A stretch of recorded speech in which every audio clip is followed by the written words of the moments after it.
You are listening to an Atomic Broadcasting production, so sit back, relax, and enjoy the feature presentation. And remember, do your part, such as like, comment, rate, and don't forget to tell a friend to tune in for an Atomic Time.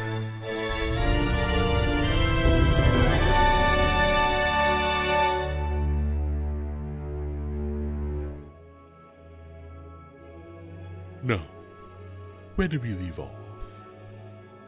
Ah, yes. Uvaer, Val, and Delilah fought off an invasion of fanatical fire elementals, and Uvaer took the fabled Ifrit's heart ruby, closing the portal to the fire plane.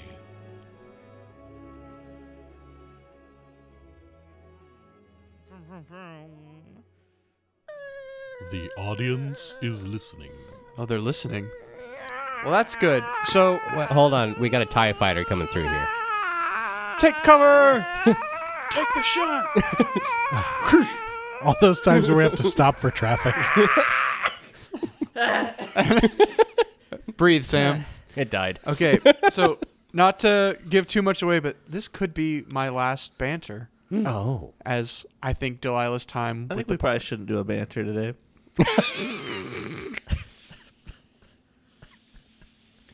I'm staring at Sam. I realize the listeners need to hear what I'm doing.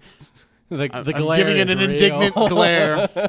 No, but I've been thinking about this, my last banter, and I really want to get the full Written and the Lost experience. So actually, I need to ask a question Uh-oh. of you specifically, Sven. Oh, no.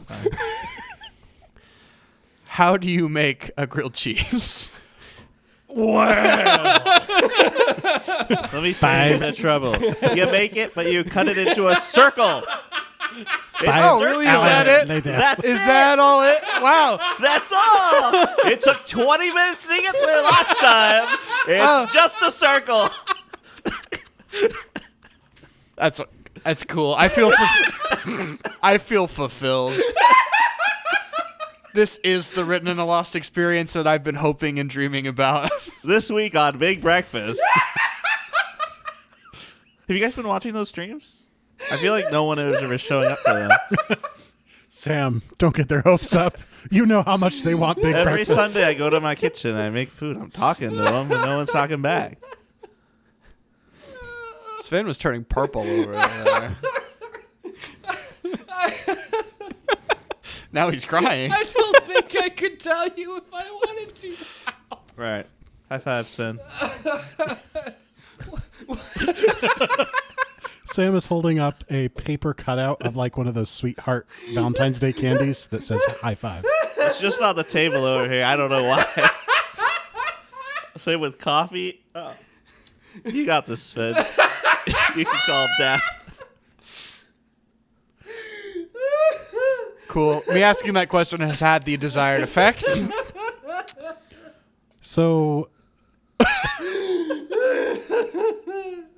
since Sven has got such good control over his affect at the moment, I just wanted to share a brief story that Abby has recently gotten me into watching Star Trek: The Next Generation. And so far, I'm enjoying it. I mean, the only parts that I'm not like, wow, this is great. I'm like, this is directly related to their budget, and I know it's going to get better. So, like, I'm having a good time. But I'm sitting there.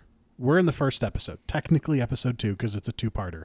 But practically speaking, first episode. And Riker walks into this room to talk to this just, extra character. And I'm just like, homeless Matt Mercer? Homeless Matt Mercer? I think that's Mark. Isn't that Mark Mercer? Mark Mercer, So if yeah. you look up Groppler Zorn. Groppler Zorn. Groppler Zorn. Is he, That's a good Is that when name. he's like clean shaven, Riker? Yeah, this is back in the era of clean shaven Riker. He doesn't. It just looks wrong when he's. Oh my clean-shaven. goodness, you're right. And it's like, if you're just looking at an image of him, it's like, yeah, he kind of looks like Matt Mercer. It's his mannerisms and like how he moves in the scene that I'm just like, this just looks like Matt Mercer. Oh, not Riker, but this other guy. Yeah. I thought he was- Groppler Zorn. Get it I right. thought that was the name of the, I thought that was the name of the episode, and then he said Riker looks like homeless Mark Mercer. No, the episode is Encounter at Farpoint. Oh. But this guy, and then he's got the long hair and he's got like a long vest on and everything. And I'm like, it's homeless Matt Mercer. And then he just like starts narrating and talking up to this guy. And I'm like, what is happening? Harold, when you see Mark Mercer, you should tell him that. Gosh, I would love to meet Mark Mercer. I could have met Riker this weekend at a convention. Or even Data. I was wanted there. to go, but I just couldn't get it in my schedule. My You wife weren't doing really wanted anything to yesterday. go. I didn't know that until Friday. I thought I was going to be babysitting 4 puppies. And you did. You could have You brought your ended 4 up with puppies. neither. Just like, hi, would you autograph my puppies? They're not mine. bet I'm you just would watching have. them for a little bit. They weren't even mine. I was just fostering them. So here's this puppy. Why does it say Brett Jonathan Spines. Frakes on this puppy? That's its name now. Little Johnny Frakes. Little Johnny Frakes. Brady Spines. You get Alan Tudyk, he would love it. Yeah. Just skip the line, they'll love it. Excuse me, pardon me, coming through this poop. It's 4 puppies. They're weeks old. I think Jordy's traumatized. Well, you know, The when I'm week looking Jordy has looking had. at the foster puppies, there's always poop. Yeah, right. What was that, 2-3 weeks of just Just like 2 poop? weeks, yeah. I'm tired, man. He's pooped. He's pooped. Speaking of poop, never mind. No, that's We open a bird. we just need to cut that. No, That's so bad. Allow me to. No. No, we open. There's a small clipping of a fingernail singed from fire on a stone floor. I apologize Yeah. for everything I've ever done. All right, go away. All right, that's it. Bye. He's just here for the banter. That's all. We'll dive right in. Coming right on after that mood, I'm sure you're all able to just jump right in. Uvaer, still under the effects of fiery body, not for much longer now, but still under the effects of fiery body, you've reached out underneath this portal that is now stabilized, and you wrap your hands around this ostrich egg-sized ruby. It's that big? Yes. Oh, I didn't catch that last time. That's Jordy did describe it that way. That's a really big. Picture it, Sven. An ostrich egg ruby. Conceptualize, if you will. Trying to do that. That's like this size. So, if you're not familiar with the size of an ostrich egg, maybe a moderately sized fryer hen, maybe about like a 2 liter of soda with the top cut off. That's A give inches. 5-pound bag of sugar. 5. How obscure of a reference can we make? Sven. It is about 6 to 8 inches tall. Excellent. It So weighs 3 to 5 pounds. You excellently reach out. Oh and my pick up- goodness. Take a 0 point away. Excellent joke, Jordy. Oh. And as you lift this egg-sized ruby off of the floor, the portal shimmers, quakes, and collapses in on itself. And immediately the temperature in the room begins to drop down to more regular levels. We're all going to get sick. Our bodies are not regulated for this. Val, could you go turn off the cooling air or whatever it was? Yes, I believe I can do that, and I won't turn on the vacuum. And then she's going to rush off to go turn off the cooling. I really thought we were just switching which room is cooled. You are. Is there a way to actually just turn it off completely? If you put it in the center, there's Oh. an off. I didn't mention it at the time, but there's Thank an you. off setting. All right, good to know. All right, I'll just run over and I'll go and put it in the center. It's like those really annoying showers where you turn it left for hot, right for cold, and the middle is off. And it's like, what if I want it in between hot and cold? Only a loser would want that.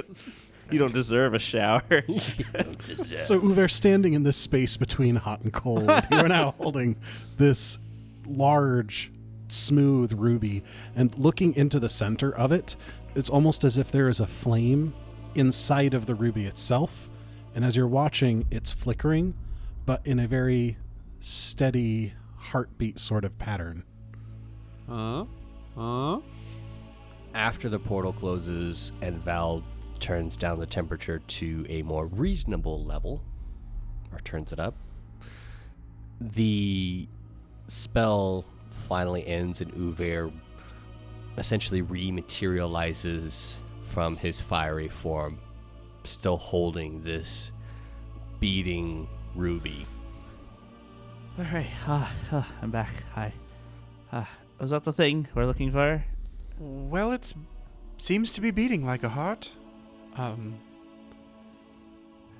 Jordy, I have Arcane Sense as one of my feats, which means I always have a Detect Magic going, pretty much. Mm-hmm. I'm assuming that thing is very magical. Indeed. Yes. Let's see. One Rank 7 Detect Magic. It actually scales with your level of Arcana, so it should I'm be a a master. third rank. Third rank. Yeah. I learned the rank or level of the most powerful magical effect the spell detects as determined by you. 7th rank. 7th. Ooh. I mean, whether that's the thing you're looking for or not, it's quite a powerful artifact. I didn't realize it was going to actually be beating. I thought it was just a gem called Euphrates art. I think it is more as a culmination of making an artificial heart. Something that should be impossible. But yet, here it is. I mean, they did something similar with the spirit stones, right? Where they were animating things back in around Joel. I don't think it is like those. That is a different form of magic, more of... They deal with more of what is and what can be contained, and this is more of creating something from nothing, almost. Oh. It is not a heart of an Ifrit, but it is one that he made, one that was not born. I was going to ask if I might try to identify it with my Arcana. Yeah, go ahead and make an Arcana check. My luck ran out. You rolled a nat 1. I sure did. For a total of 26, but... It looks like a ruby. It looks like a ruby. He was a genius in how he made this. Once in a generation.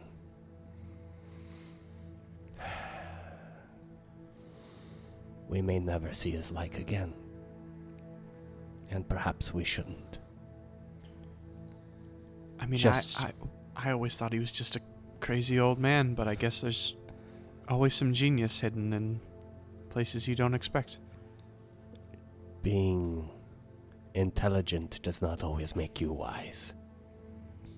Just because we can do something doesn't mean we should. And in this case, he paid the price. Orvus, you fool. But perhaps we can make some good of this.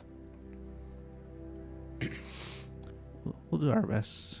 I'm sorry about your friend, Uvaer.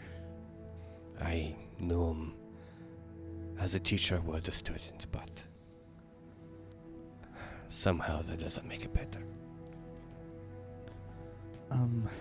Did he have any family or anyone for the burials, the body? Would Delilah know such a thing, Jordy? He's had family, but due to his advanced age, there's no one in the area anywhere nearby really that is still around. He may have like cousins or someone off on another of the Sky Citadels, but nobody local. Nobody local, but I will check with the administration to see if there's any distant relatives that should be notified. I'm sorry too, Uvaer.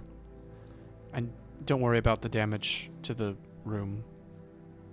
I know I yelled at you after your spell damaged it, but don't. After everything else that's gone on here, that's the least of any of one's concerns. He turns and places a hand on your shoulder. You are doing your job. I take no offense. In your situation, I would have done the same. This library is very dear to me as well. And today, he says as he puts the pearl away, I believe we saved it from destruction. But it does worry me about what that Ifrit said. That Ymiri has marked this plane for domination. It wouldn't be the first extra-dimensional being to do that. Or the 20th. Well, if Ymiri plans to use Tarkazmuk, she's going to have the Blue Orders to contend with. I promise you we will do our best to make sure that there are no further incursions. Indeed. And he looks around. I believe there are few places on this plane of existence that would be worse for them to try. Yeah, if the rest of you Blue Order people are half as good as you, everyone's gonna be fine. Well, speaking of the Warders, do you all have any further business here in Tarkazmuk, or was this the bulk of it? There were a few things I wanted to follow up on. When we were on our way here, you discussed a book that I made. Yes? Yes, a treatise on temporal mechanics. Not to be too blunt, but it was quite clear that you had no memory of writing that one. And yet, you remember that I wrote it. Well, yes. I studied it, and your name is on the book. Do you have a copy? I do, and in fact, I have one with me right here, and I'm going to reach into my bag. Do you have like a whole Uvaer section of the library? He has written quite a few. I wouldn't say a whole section, but there is a rather large shelf. A rather large shelf. I may be saying something for the size of this library. Neat. And Delilah will reach into her bag and pull out a copy of a treatise on temporal mechanics written by Uvaer Struckwind and hand it to him. He grabs it and looks at the cover and the title and opens to the first page, where I'm guessing the author's name would be. It's a bunch of legal Yeah, jargon. possibly when it was written. Copyright. Yeah. The date on the book where it's like you've written it, it's not exactly a copyright date because they don't have copyright in Galarian, but the publication date places it with shortly about 5 years after you'd left Tarkazmuk to go on your journeys and wanderings out in the world. But underneath that, it lists Uvaer Struckwind as the author, and then says, dedicated to my friend, and then there's just blank space. Oh, snap. Odd. It seems I neglected to write who this was dedicated to. I did also find that curious. Do you, I mean, you don't remember writing it, so I'm assuming you don't remember who you meant to dedicate it to either. Or, Nearest's thing.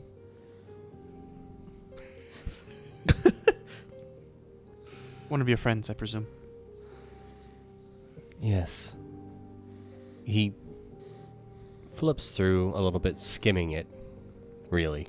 Obviously not sitting down and just straight up reading it. Nothing about it looks familiar. No, and in fact, not beyond not looking familiar, it looks like stuff you've never even studied. But that strikes you as odd, because a lot of the things, it's referenced in a way that you would describe it. It looks like something you've written, but not only do you not remember writing, you don't remember learning this. He closes the book. Can I borrow a copy of this? Of course, yes. That one.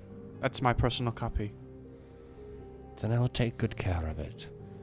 As he reaches back, touches his staff, and it disappears. I think I wish to visit another friend. Well, I will continue to accompany you while you are here. I do not think you should dawdle here overlong. No. Because there's going to be a lot of questions that need answering about what happened here today, and I think you two have more important matters than sitting in interrogation rooms answering a bunch of questions.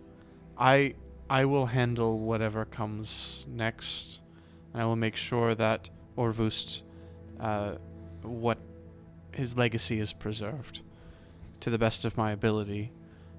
But I think you should finish your dealings here as soon as possible. His legacy.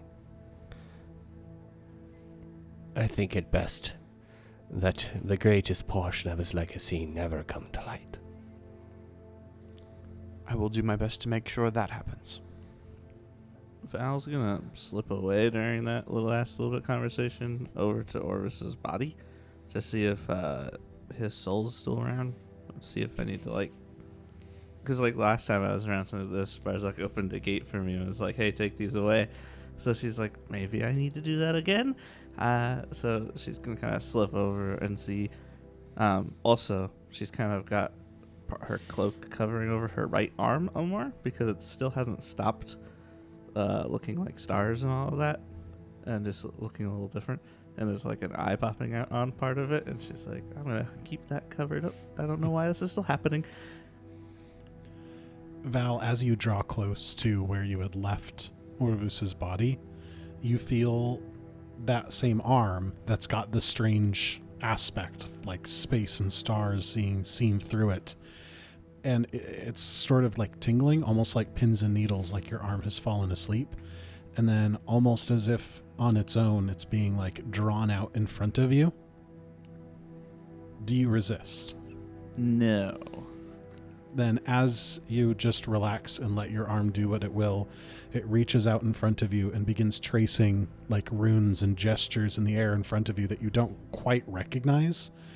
And then suddenly grasps, and as before, you see just a portal into the darkness of the space between planes open in front of you. And Orvus's spirit materializes next to you, and he gives you a nod. I'm sorry for what happened to you, my friend. We'll get you home now. Uvaer, very proud of the work that you've done. I am ready to go. I thank you for putting an end to my misery. He glances back down the hall to where Uvaer and Delilah are still talking, and with a small, sad smile is just like, "It is good to see my work will not be forgotten."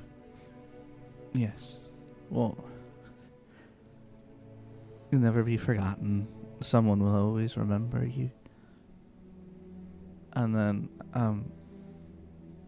right this way. If you will, I guess you'll just reach out her arm to him. And he reaches out and grabs onto your arm, kind of escorting someone into a ballroom. And as they step through, Val's full form changes again as they step through the portal. Right before they step through the portal, Uvaer is going to glance down the hallway and quietly look at Orvus before he makes that transition into the other plane. Goodbye, young Orvus.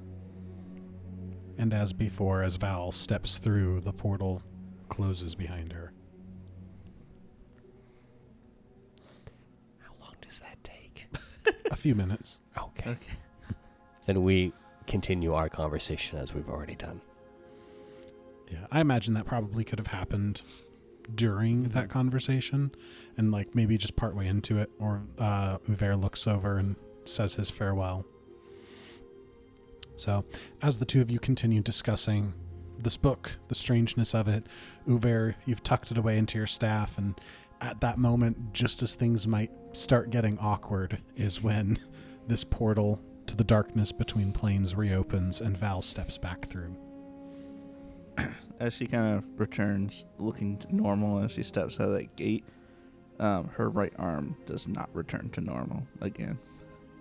As soon as Uvaer notices that you're back, he'll turn to Delilah and then I suppose we should get going. I would recommend it. We will make one more stop, and then we will leave. Val, are you ready? As he says he's walking down the hallway. Yeah, I'm ready. Are we going to stay the night here as well, or are we gonna go somewhere I else? think it best that we not. Okay. Unless you want to suffer through a dwarven interrogation about what happened here today, I would recommend leaving as soon as possible. That's understandable. Uvaer, just Orvis said thank you. I thought I'd say that before things start happening. Thank you, Val. Now, there's a certain craftsman I would like to employ. Wipe transition. Whoa! All right, Uvaer, what's this craftsman named? Yeah, you have to name some. Orn. What? I was going to grab a surname off of my name generator, and the first one I saw was Chaos Toe. Orn Chaos Orn Chaos Toad. My brain isn't much better than your name generator for names. Because it just went Hazelbottom. Orn Hazelbottom's Marvelous Magical Atelier. Oh my goodness. I have to meet this guy now. Good thing we're walking right up to his storefront. Okay, we're going with this. All right. Oh, bonjour! Oh. No! What is it you think this voice does not work for the dwarven character?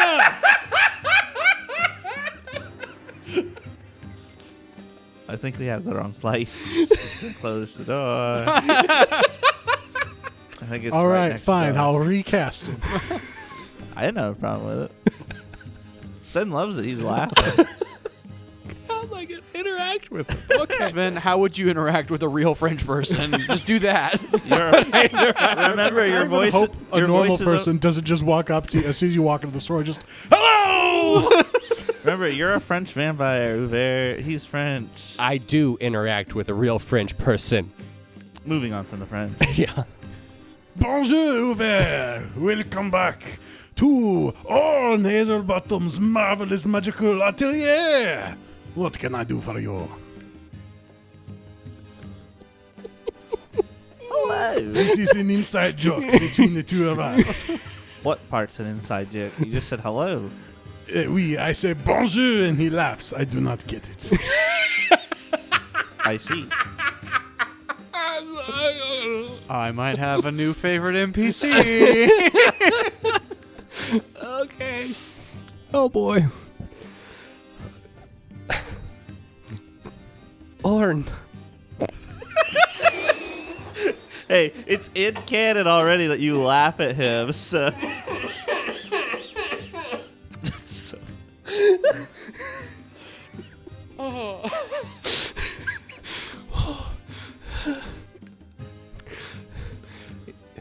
It has been a long time.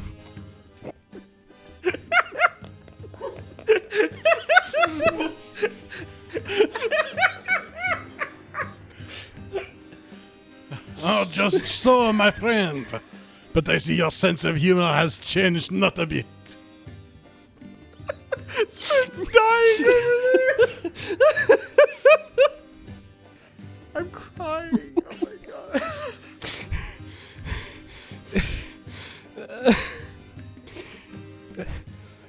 You have done well with yourself since I last saw. This is my second location. I used to be down on the docks. No, that makes no sense. We're in a mountain, nowhere near any water. Metaphorically speaking, of course. This explains Uvaer's accent. We've turned a 5-minute bit into a 45-minute recording session. This is good. Keep going. Keep all of this in. Don't cut a thing. Yes, I imagine that your boat touring business wouldn't have done very well, but surprisingly, you're here. And now I can live my dream of being a magical manufacturer of oddities. I feel like I'm confused. Nice to meet you, confused. That is a little joke. What is your name? Val. Well, nice to meet you. I am Orn Hazelbottom, manufacturer of marvelous magical things. Oh, hey, Orn. I thought you were a Oh, blacksmith. hello, Delilah. No, of course not. I do include a little bit of smithery in the work that I do, but the primary work is to imbue things with a magical sense and improve their function. Oh, all right. Orn used to be one of my students. Oh, I see. I took his most boring class. No, I joke. It's a very interesting class. To be perfectly honest, I'm not entirely certain what class he took. Neither am I. That was good. That's funny. I like that. I like you. You seem all right. I feel all right. I feel quite good. Seeing a new friend and an old friend and somebody who lives down the road. Yeah, I come in every once in a while. Yeah. Delilah's He makes good stuff. She's been helping us out.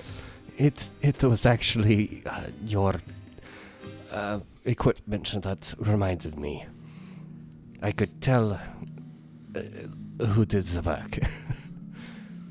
Well then, I assume that you are in need of my services. One does not come halfway across the world for a simple cup of tea, no? Wow. Indeed not. I actually wished for you to appraise and perhaps see what you could do to upgrade my staff, as I hand him my atmospheric staff. But of course, let me take a look here. It's a very simple design. Well, one moment. He turns around and comes back over with like a jeweler's loop that has like 17 lenses on it. And he's just like looking really close. He's like, what have you been doing to this? I had it upgraded by an acquaintance on my travels. But even I can tell, though I have no real talent for craftsmanship, that what was done to it is unconventional at best. Unconventional is one word for it, my friend. Imagine, if you will, a sword. Or maybe a hammer, perhaps. Let's say a hammer. A hammer made out of steel, made to smash things, crush things, hammer things. No. Imagine this hammer, rather than being made out of steel with a flat head, this hammer just hammers things. Requires no one to swing. It's still a hammer, yes, but not what we would think of. And you're saying that such a aspect is in the staff? In what way? Well, to put it simply, I would know how to create a staff that would grab hold of the magical essence in the area and bend it to the will of the wielder, but this is far beyond what I would know how to do. It's almost as if the staff itself just makes things happen without needing to tug or pull or convince anything. It is the perfect conduit, then. I mean, there are some small modifications I could make to the original underlying work, but whatever modifications you have made are far beyond what I could do. I see. Then could you make those small modifications just to the original portion of the staff? Well, I surely could, but I would require something in exchange. What would you need? The name of the craftsman who made these alterations. I must speak with him and see what a craft he works. I would love to be perhaps tutored by him. Or her, I do not know. That's weird. Isn't that? You Right. wouldn't know. I wouldn't know? Mm-mm. I wouldn't know. Never mind. I take it all back. It's not weird at all. Uvaer falls into thought. I can tell you the name of the craftsman. Whether or not you would be able to be tutored by them is another matter. They are very secretive in their work. But of course, I expect no promises from you. Merely a name that I might reach out. I mean, if you have contact information, perhaps an address, that would be appreciated. With a glance to Val, I can tell you their name. I am afraid that I cannot produce anything else. That is fine. That is all I will need. Pilgrim. Pilgrim, indeed. That's a very strange name. Is this Pilgrim a dwarf? No. A human, then? Surely this is the work of no elf. No, I cannot produce much more in the way of information. I do not have permission to do so. I, however, plan on meeting with them soon. Oh, you do? Perhaps I can suggest your wishes. That would be much appreciated. He reaches under the desk and pulls out a thin piece of slate with his name and contact information etched into it. Uvaer will take it. I am working on a new concept. I call them cards of business. I can see how that would, and he looks at it. What is this number? That number, that is my address. It's a very long road. Yes, it takes 10 digits to tell you where to find my shop. Like coordinates. I do not know this word. Anyway. When I see him, I will give it to him. What happens from there will be up to him. But of course, I expect nothing more. Now, how much time do you think you will need? I'm afraid we do not have long. If you give me perhaps 2 hours. Then perhaps I do have time for that tea. Well, then you'll have to make it 3 hours if I am to provide the tea. For there will be much talking and many biscuits shared. I think we can wait for 3. Yeah, that should be fine. A little rest. Just so long as you leave tonight, I think that's would be best. Then we will avail ourselves of your company. Orn. In that case, come in. And he lifts up like one of those flaps on the counter and takes the open sign and flips it over to closed. Immediately, all of these little like force shackles lock down over all the items on display. And he takes you into the back of his shop. It's very cozy inside, very well lit. There's a stone hearth that's already got, coals, and he sets a kettle on top and just starts homily chatting while he's getting tea going, and occasionally he'll come over and do some tinkering with these bizarre looking implements of magical attunement. I was gonna get like a towel or something, a wet cloth, and just start like cleaning up all of the like soot and like scorch marks on her face from all of the fire. Oh, where are my manners? I can help you with that. And he waves his hand and prestidigitations you clean. Oh, thank you. My apologies. I should have spoken up sooner. Does anyone else want cleaned? I can do it to myself, and she'll wave her hand. And I feel like Uvaer doesn't have much of that because he was living fire for most of it. Just burned off. Yeah. I was gonna be like, her like face paint's like all gone from everything that's been happening. She's like, It got prestidigitation Yeah. off. yeah, she's gonna sit down on the couch and kind of get her kit out to like start kind of working on re-putting it all on. Was that covering anything? Her tattoo that she has, like Hamir's. She has those 2 lines coming Right. out of her eye. Uvaer has no idea about. Oh yeah, he does. I've mentioned it. Yeah. I don't know if Uvaer has actually seen them before, but others have. But I know about them, presumably. I don't think we need to stay in this shop too long. No, that's fine. We will scene change forward. And we do like a time lapse where Orm is just going around. The light changes and we just kind of zoom out a little bit just to see a lantern moving across the room. And 3 hours later, he presents you with your newly upgraded atmospheric staff. Oh, nice. It is the least I can do with you helping out around the place. I've heard... Excuse me, this voice is very uncomfortable in my throat. It is the least I can do with all that you've been telling me about stopping Fafnir.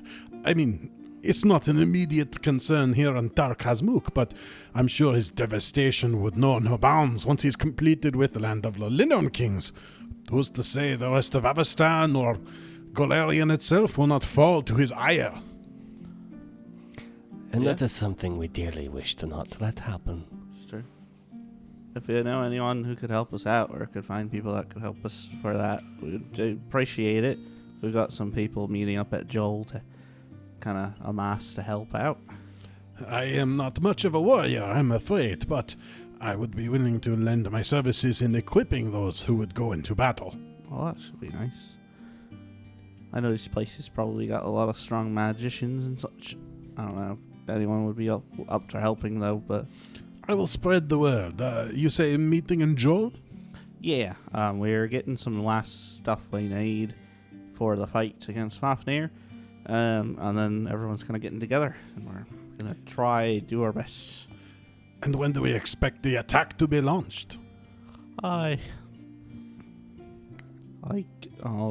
how many more relics do you think we have to get? In about 3 relics time? Maybe a month? Does that sound right, Uvaer? Or are we moving a lot that faster sounds- than a month? We're all teleporting around. It's really hard to keep track of time now.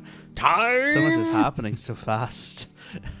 Honestly, I have no idea when you guys plan to launch an attack. Is there a way for us to just get a hold of you?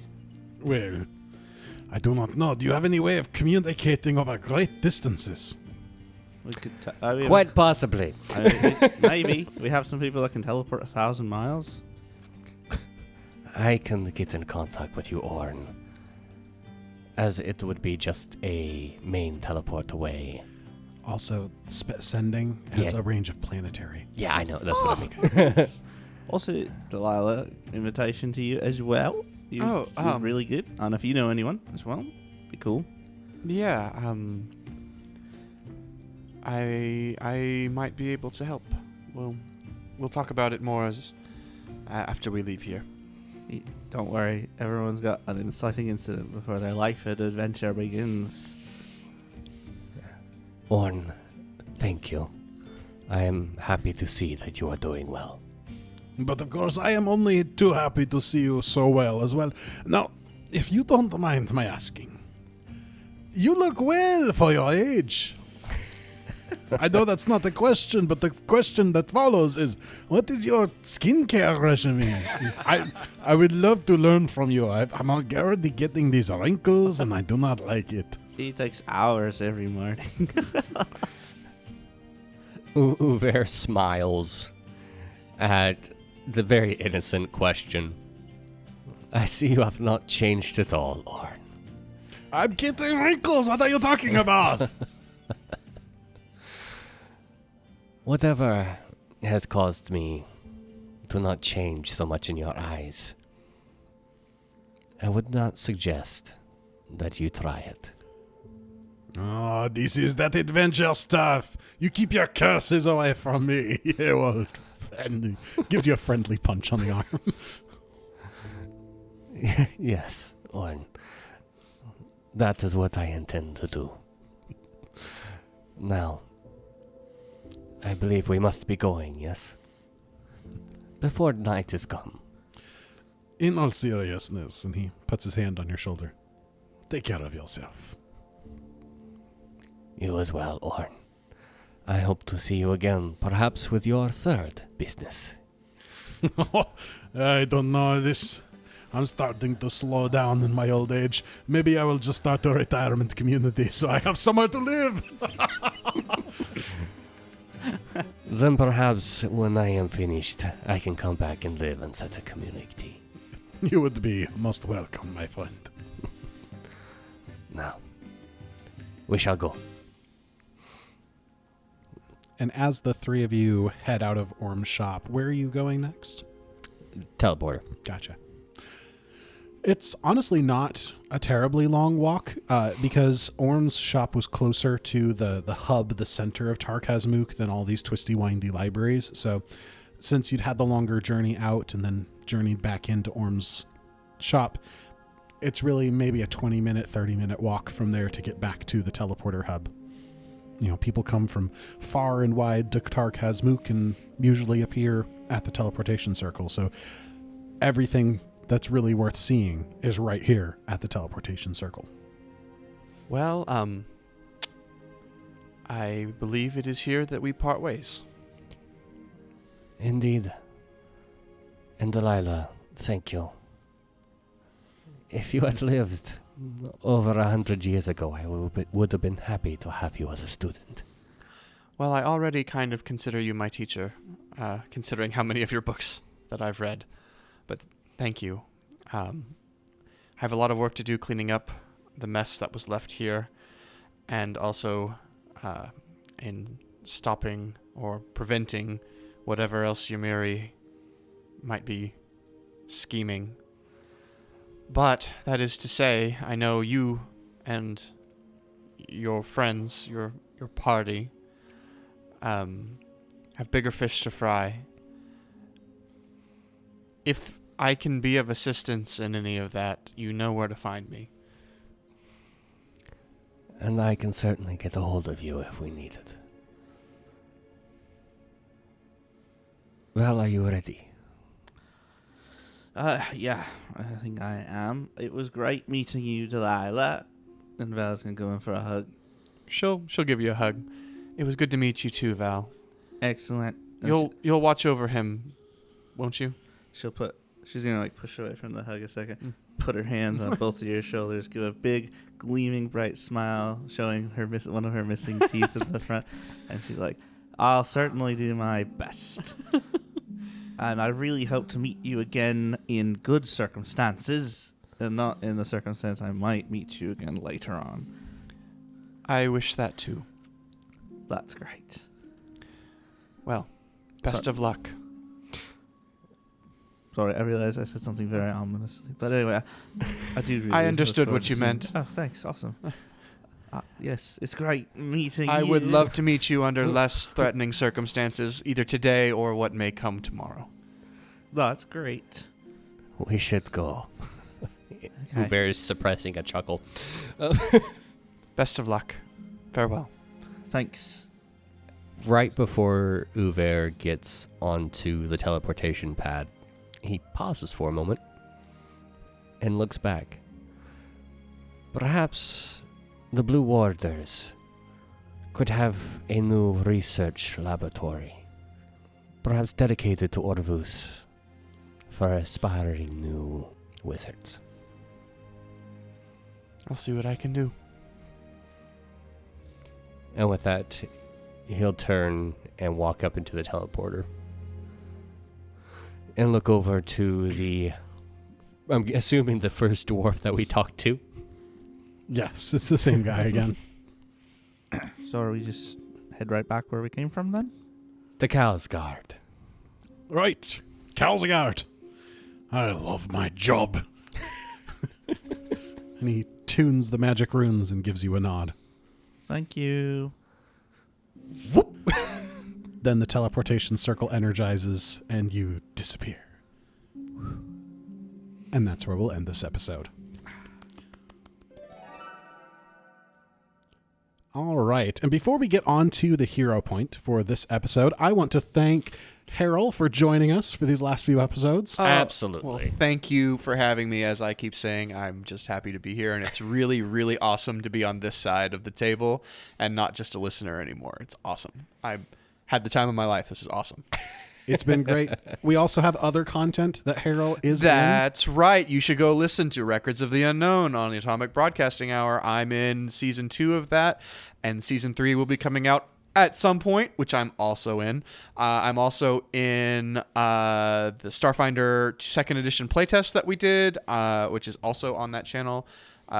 Everything else that I've been in is on the broadcast, the Variety Hour. So you should go check out stuff over there. And as I mentioned before, also in our Patreon exclusive content, which is the Pre-Modern Prometheus. Would recommend that. That's canon to Written in the Lost. It is. So if you want some extra lore and stuff, some stuff that isn't just in the main show, you should go over there and check that out. Yes, but that's where we've got on for now. Harold's been in some things. He's in some stuff that also hasn't released yet. That's right. And I'm sure you're going to be in more things to come. I'll keep coming as long as you keep inviting me. So if you somehow made it this far in the show and you're kind of on the fence, you don't know if you like us, but you love Harold. Yes. Stick around for Harold. There's more. Get on the Discord. You heard me last episode. Wait, you did something last episode? No, I didn't hear him last episode. Okay. I don't know. Anyway, Sven, what do you have there in your hand? Yeah. It was that definitely looking at the hero point I just picked up. A hero point awarded for all of your role playing as being like in your hometown and getting your staff upgraded in a narrative way. Is that what that is? That's what I was told. And I am very thankful for it.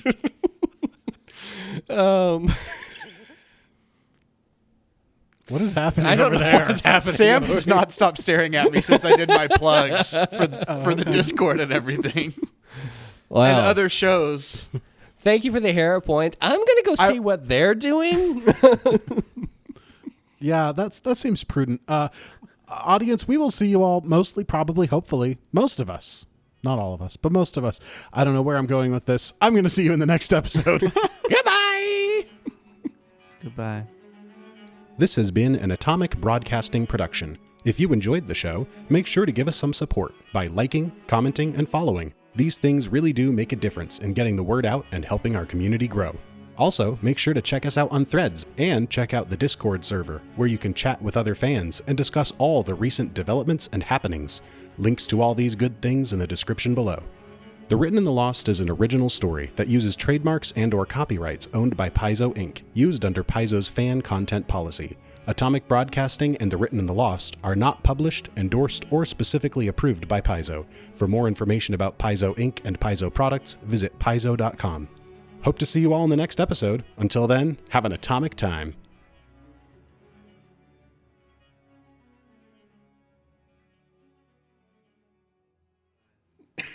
Sam, what's wrong? What did I do to you?